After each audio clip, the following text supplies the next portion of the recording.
Hi everyone.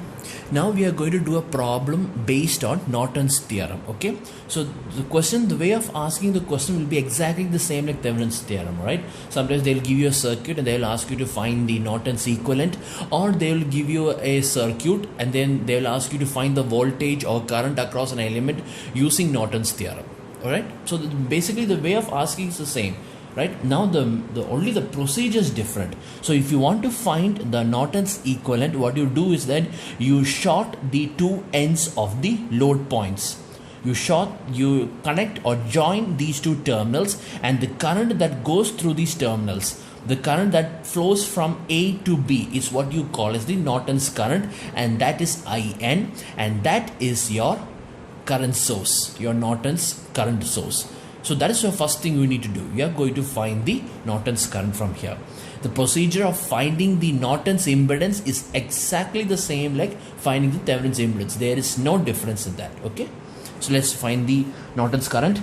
So how will I find this? The first thing what I'm going to do is that I am going to short these two terminals. So if I short them, how will my circuit looks like? So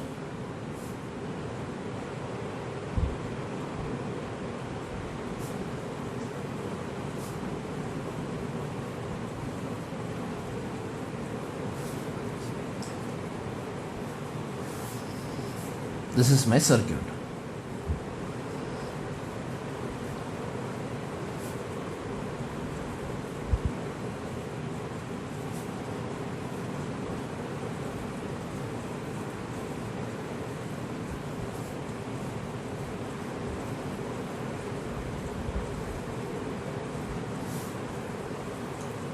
Okay.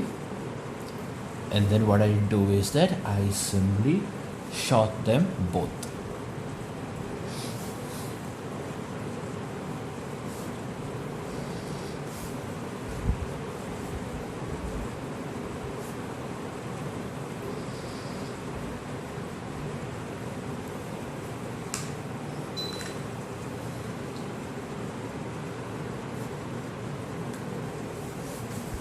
This is what I do, and the current through this shorted terminal, right? The current through this short terminal is what you call as IN. This is what you need to find, the current through these two terminals. Okay, this is what you need to find. So now, how will you find it? You can use any method you want. Just like before, if you want, you can use mesh analysis, or if you want, you can use node analysis. You can use any analysis, and you can, from those analysis, you can find the value of IN. So here what I'm going to do is that I'm going to find the value of the Norton's current using mesh analysis. Okay, so if I'm using mesh analysis, then this is mesh 1, so the current across this mesh is I1. This is mesh 2, so therefore the current across this is called as I2, and this is mesh 3, and the current across it is called as I3. Okay, so this is I1, I2 and I3. Okay, so you are going to find the values of mesh currents, but what is your exact job? What are you supposed to do? You're supposed to find the value of this Norton's current over here, right? The Norton's current over here, but what is the name of the current that is going through this branch? That current called as I3, which means that the current through this terminal is IN, and the current through this terminal is also I3. And look at the direction also. IN is flowing from A to B. It is flowing downwards, just like I3. What about I3? I3 is also flowing from A to B. It is flowing downwards, which means I3 is equal to IN, or IN is equal to I3. Which means if you want to find the Norton's current, all you need to do, if you are applying mesh analysis, all you need to do is simply find the value of I3. You need not find the value of I1 or I2, because here the question is to find the Norton's equivalent. So you don't have to waste your time by finding the value of I1 and I2. Your job is to find the value only of IN. So to find IN in this circuit, since you are using mesh analysis, IN is the current through this branch, and through this very same branch, the current is the mesh current that's flowing in this branch is I3. So therefore, if you find I3, then you have found IN. Okay, so let's find the value of I3. So now I'm going to write the mesh equation. So equation for mesh 1, equation for mesh 1. Alright, so here if you look over here, this is the mesh 1 equation, and in this mesh 1 equation, this equation is very simple because there's already the value, the name of the current is already given over here, right?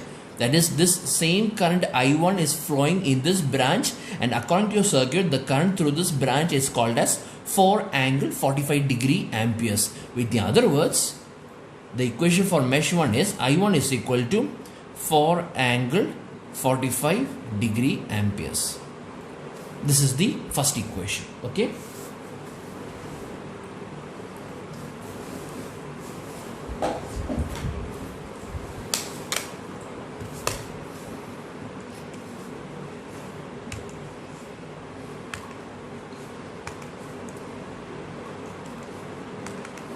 For angle 45 is 2 root 2 plus 2 root 2 j. So this is therefore 2 root 2 plus 2 root 2 j.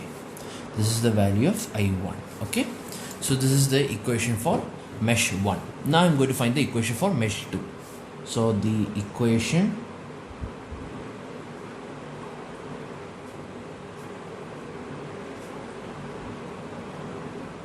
for mesh 2 is, so if you see, if you are writing the equation for mesh 2, which means I2 is considered positive and the remaining current, whichever comes in the mesh 2, the remaining current must be negative.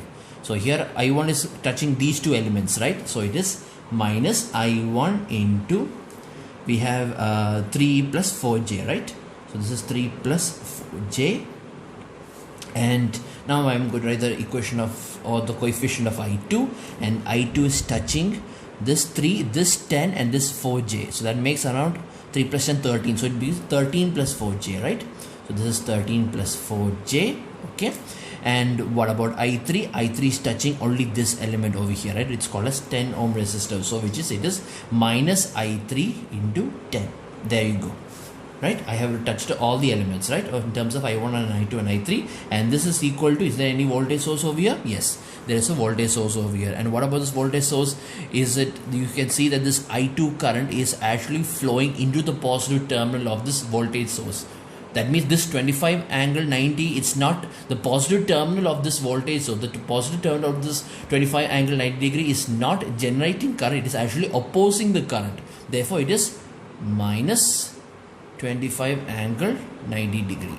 Okay, minus 25 angle 90 degree.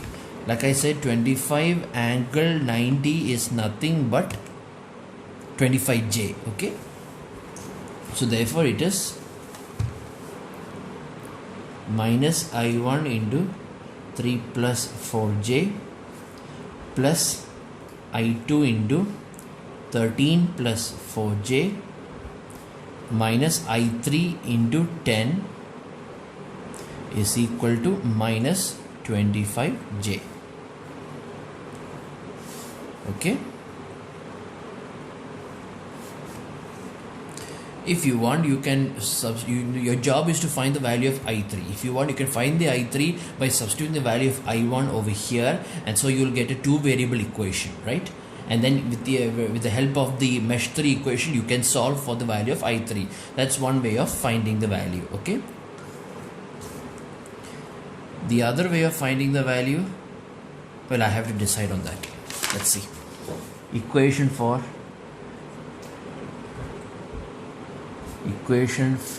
mesh 3. Let's see what I can do about this.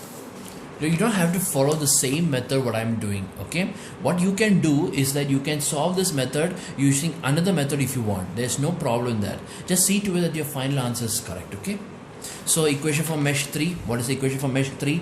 This is I3, which means I3 is considered positive and the remaining currents as touching this mesh will be considered as negative, right? So here I2 is here, I2 is touching only this resistor, so you have minus I2 into 10, right?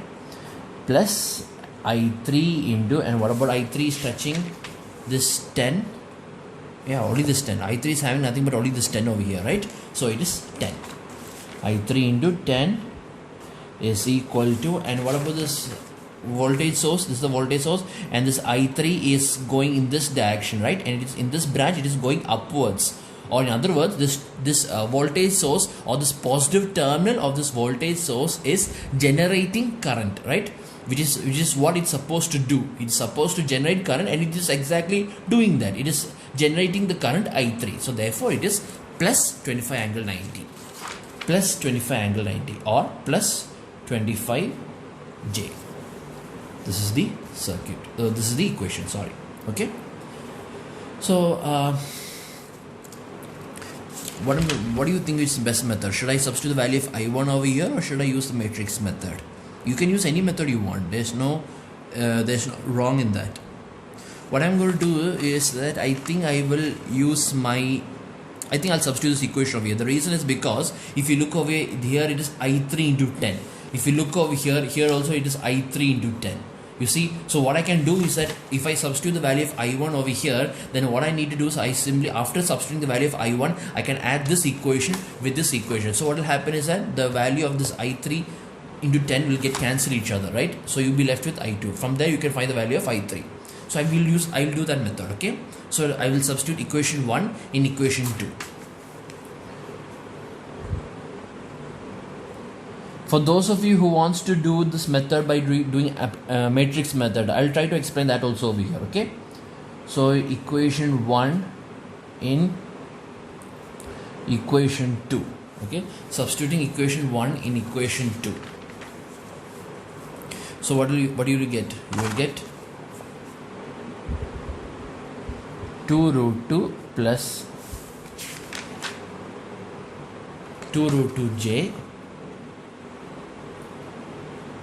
into 3 plus 4j. It is minus, I'm sorry, it is minus over here. Okay, 3 plus 4j plus I2 into 13 plus 4j minus I3 into 10 is equal to minus 25j. Okay, so what I'm going to do is I'm going to multiply these two using the calculator. Let's see what I get. It is 2 root 2j, right? It is 2 root 2 plus 2 root 2 j into 3 plus 4j, and you get the answer as minus 2 root 2 plus 14 root 2j, right? And minus of this is minus of this, which is 2 root 2 minus 14 root 2j. Okay, plus I2 into 13 plus 4j minus minus I3 into 10 is equal to minus 25j.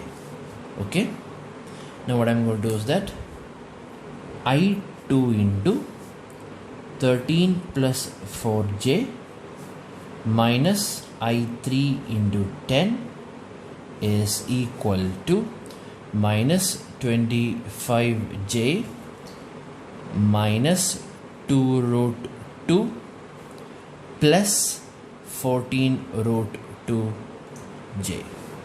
Okay, so which means I need to add these two terms, right? So what is 14 root 2? What 14 root 2 minus 25 is equal to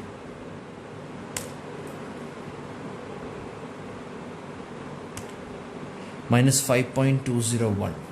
So which means I2 into 13 plus 4j minus I3 into 10 is equal to, and we have over here minus 2 root 2 minus 5.201j. Okay, so this is the value. So what I'm going to do is now I'm going to add these two equations. Okay, I'm going to add these two equations. That is, let this be equation 4 and this is mesh 3, right? So this is equation 3. Okay, so adding equation 3 and 4, adding equations 3 and 4 comma, we get, so adding these two we get minus I2 into 10 minus I2 into 10 plus I3 into 10 is equal to 25J, and the second equation is I2 into 13 plus 4J minus I3 into 10 is equal to minus 2 root 2 minus 2 root 2. Wow, this is interesting, right? You know what I'm going to do, sir? I'm not going to write this number over here. Instead of that, I'm going to write this number, minus 25J plus 14 root 2J. This is what I'm going to write. You'll understand why. You can see if I add these two, what will happen together. That's why. So I'm not going to write this number, okay? I'm going to write this number over here. Let's see what happens. So now I'm going to add these two equations. So luckily these two will get cancelled, and here it is minus 10 plus 13 plus 4J. That is, here these two are real numbers, right? So it's minus 10 plus 13, which is equal to 3. So we have I2 into 3 plus 4J. These two will get cancelled. Very good. Is equal to, and this 25J and this minus 25J. You see, that is why I have not written 5.201 over here. I want to see these two get cancel each other. So this will become, so these two will cancel each other, and you will get what? Minus 2 root 2 plus 14 root 2J. Okay, there you have it. So which means the value of I2 is equal to minus 2 root 2 plus 14 root 2J by 3 plus 4J. This is the value of I2. Okay, so let me substitute the value of I2 over here. So we have minus 2 root 2 minus 2 root minus 2 root 2, okay, plus 14 root 2 J minus 2 root 2 plus 14 root 2 J, close the bracket, divided by, open the bracket, 3 plus 4J, 3 plus 4J, okay, is equal to, and we get, wow, this is interesting, we get 2 root 2 plus 2 root 2 J. This is the value of I2. That's very interesting, right? We get this kind of a number, 2 root 2 plus 2 root 2 J. Okay, so which means if I substitute this value over here, I can find the value of I3. So therefore, this is minus of 2 root 2 plus 2 root 2 J into 10 plus I3 into 10 is equal to 25J. I'm going to remove this 10 from this equation. So how does it look like? It's going to look like this, right? Minus 2 root 2 minus, I'm going to put this minus also inside. So it will be minus 2 root 2 minus 2 root 2J. Okay, I'm going to remove this 10 plus I3 is equal to, that means I'm going to divide this entire equation by 10. So if I divide this entire equation by 10, this 10 will get cancelled, this 10 will cancel, and this 25 will become 2.5, right? So 2.5J. So which means I3 is equal to, which means I3 is equal to 2 root 2 plus 2 root 2J plus 2.5J. 2 root 2 plus 2 root 2J plus 25J. 2.5J.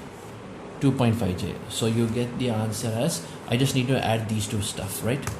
That is 2 root 2 plus 2.5 is equal to, oh, that's not good, 5.382. That is 2 root 2 plus 5.328J.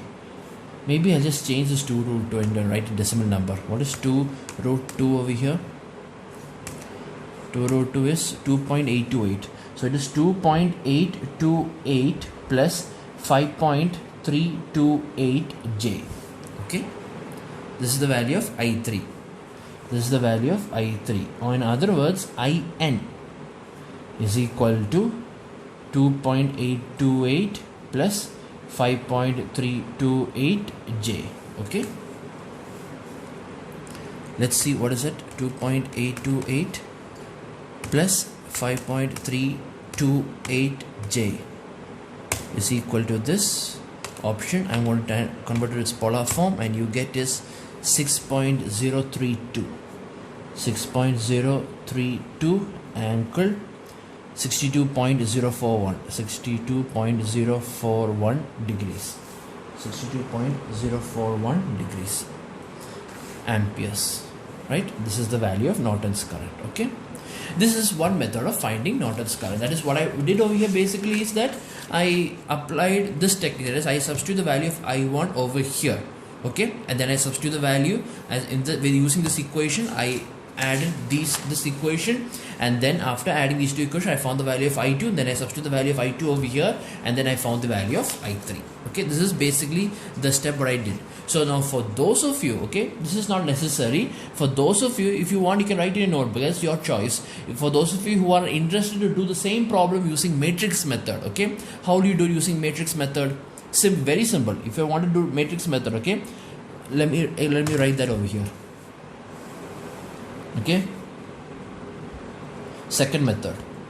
Okay, second method is basically you are still applying the mesh analysis. Okay, I'm still applying the mesh analysis. I'm talking about how to find the value of I3 using pure calculation. Okay, I'm just suggesting another way of calculating the value of I3, and that is by using the matrix method. Matrix method means I express these three equations, that is equation 1, equation 2 and equation 3 in terms of matrix.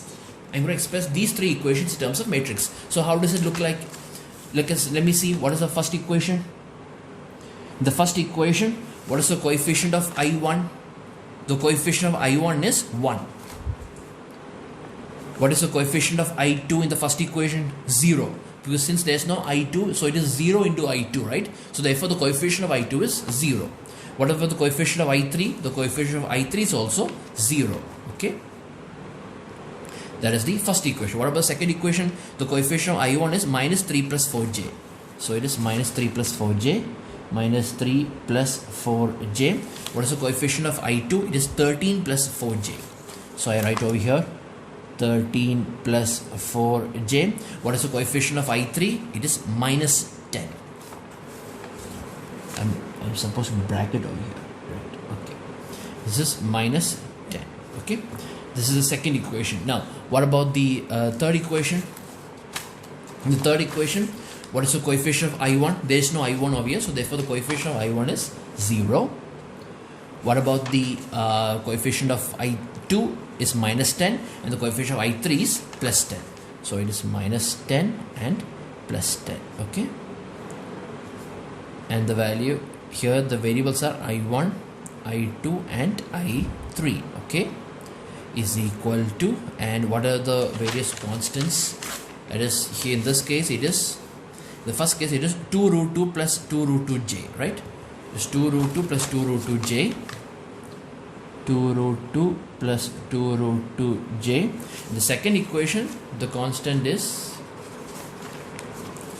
minus 25j, and in the third equation the constant is 25j. So it is minus 25j and this is 25j, right? This is the other method of finding the value of I3. So what is the value of I3? You need to find only I3. You don't have to waste your time in finding the I1 and I2, because your job is to find only the value of IN, right? So IN is equal to I3, so you just need to find the value of I3. So what is I3?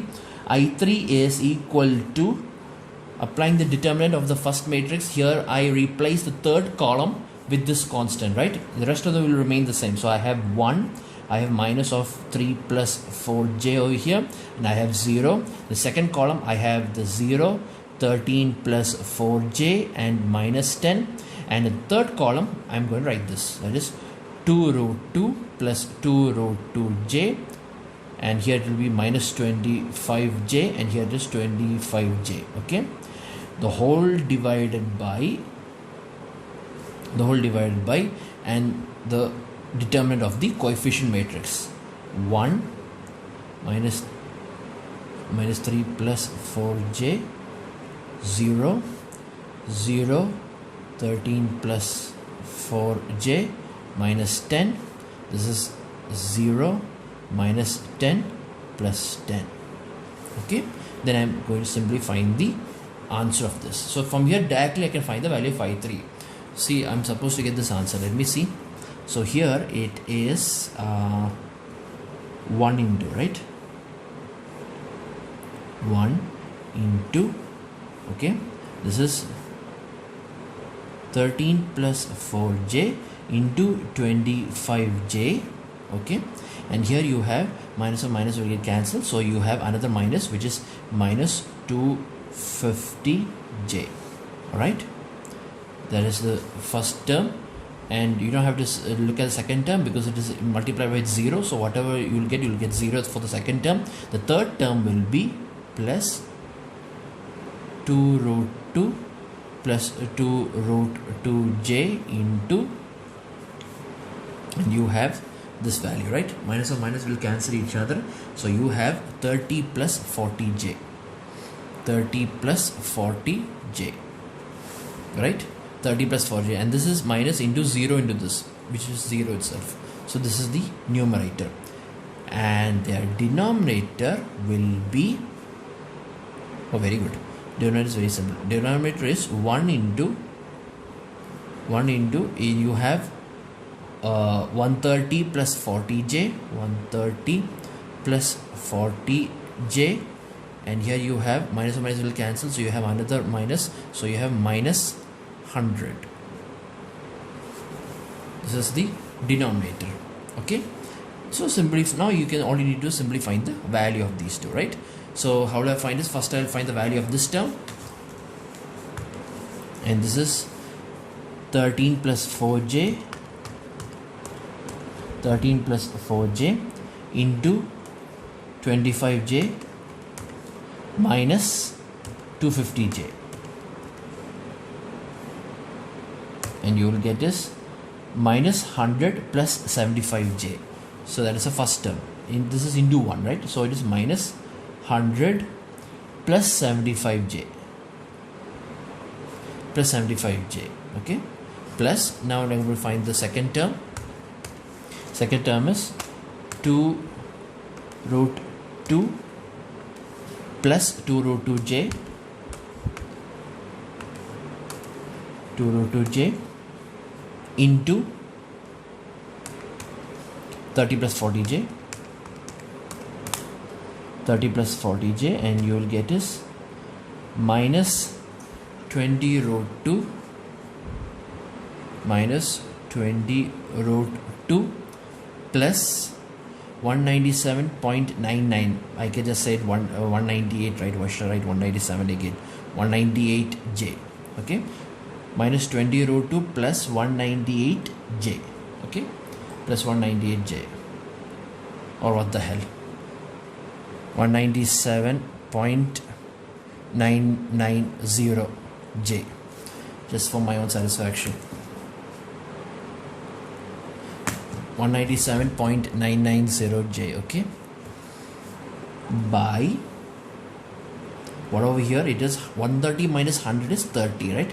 So 30 plus 40j. So now I can find the value. Let's see, the numerator it is minus 100 plus 75j, okay, minus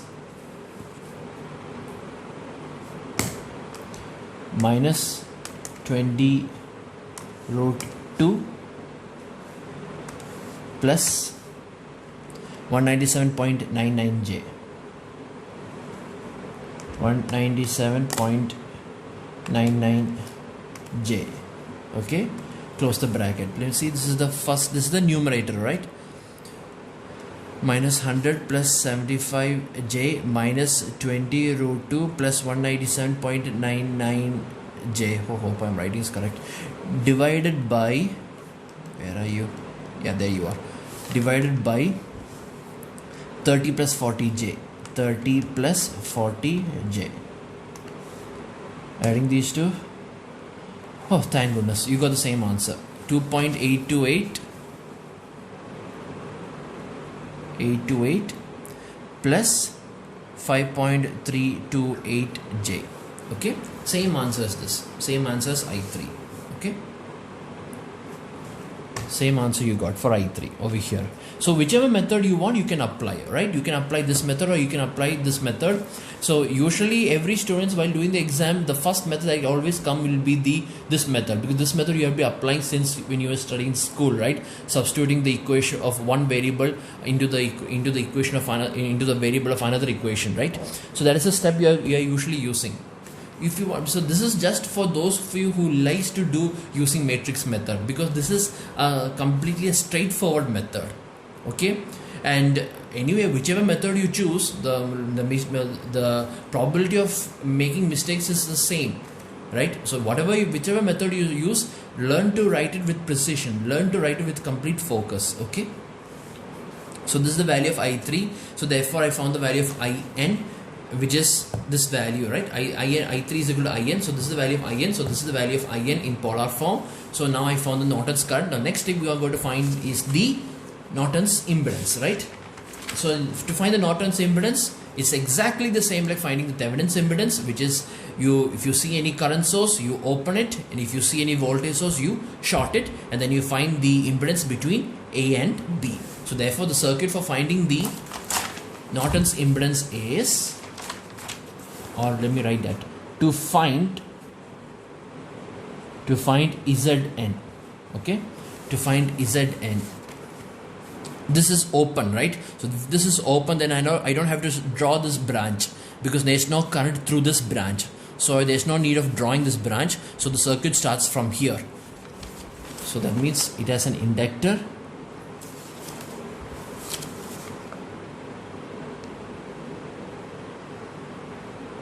then it has a resistor. Okay, and then next we have over here is another resistor, and this is shorted to the ground, right? So which means that branch has only a single resistor, there's nothing else, and this is shorted to the ground.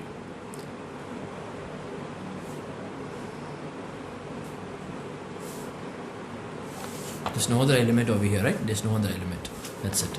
So this is 10 ohm, this is 4j and 3 ohm. This is 4j and this is 3 ohm. So now your job is to find the Norton's impedance, right? Your job is to find the Norton's. We don't have to write this. Your job is to find the Norton's impedance between these two terminals, right? So how do you find the impedance? This is very simple, right?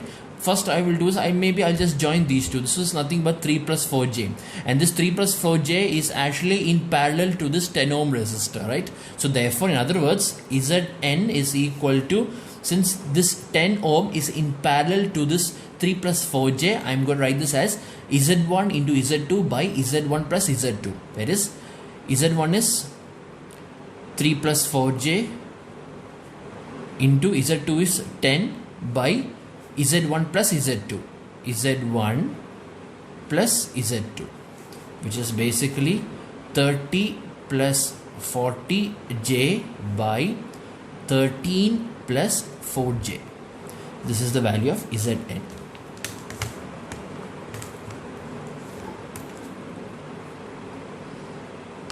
(30 plus 40j divided by 13 plus 4j.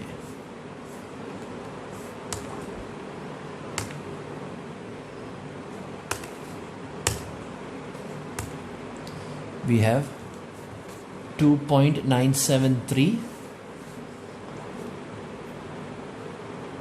plus 2.162j.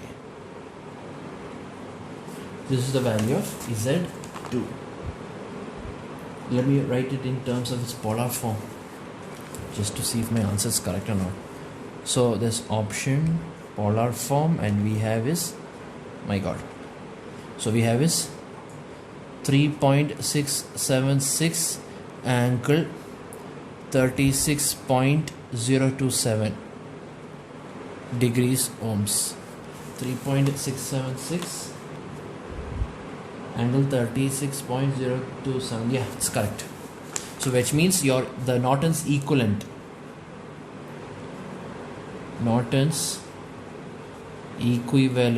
forgive my handwriting, Norton's equivalent for the given circuit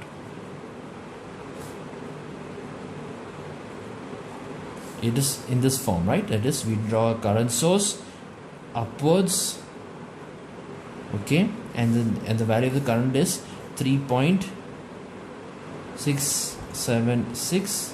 No, it's this is the Norton's impedance. The Norton's current is different. Norton's current is over here, right?